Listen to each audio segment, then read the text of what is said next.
और स्वागत आप सभी का। मैं हूं आपके साथ चेतन पाठक। महंगाई से जूझ रहे पाकिस्तान की हालात इन दिनों बद से बदतर होती चली जा रही है।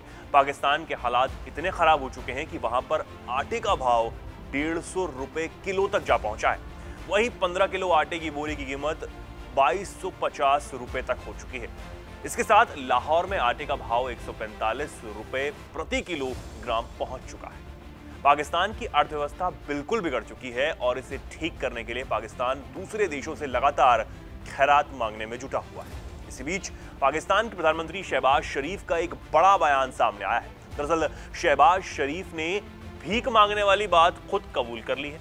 अपने देश की अर्थव्यवस्था पर बड़ा बयान देते हुए पाकिस्तानी पीएम ने कहा, ऐसा देश जिसके पास परमाणु शक्ति है उसे अपनी लड़खड़ाती अर्थव्यवस्था को लेकर कटोरा लेकर दूसरे देश के सामने भीख मांगनी पड़ रही है। पाक पीएम शहबाज शरीफ ने कहा, मित्र देशों से खैरात मांगने में उन्हें शर्मिंदगी महसूस होती है क्योंकि ये नकदी संकट से जूझ रहे देश की आर्थिक चुनौतियों का स्थायी समाधान नहीं है।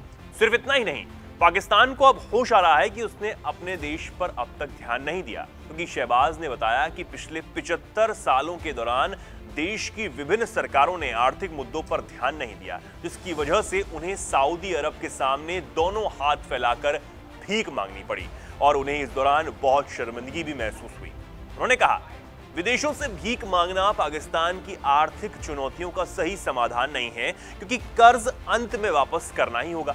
उन्होंने ये भी कहा कि अगर सही नीतियों को सही समय पर लागू किया गया होता तो देश के हालात ये ना होते और विदेशी कर्जों से बचा जा सकता था।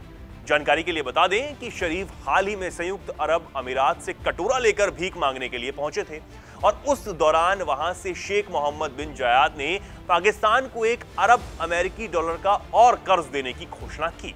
गौरतलब यह है कि जिस पाकिस्तान की खैरात मांगना आदत है उसे अब खैरात मांगने में शर्म भी आने लगी है। इस पर आप क्या कुछ कहना चाहेंगे, हमें कमेंट सेक्शन में जरूर बताएं और ऐसी ही तमाम खबरों को जानने के लिए चैनल को सब्सक्राइब करना बिल्कुल ना भूलें। धन्यवाद। वीके न्यूज, राष्ट्र के नाम।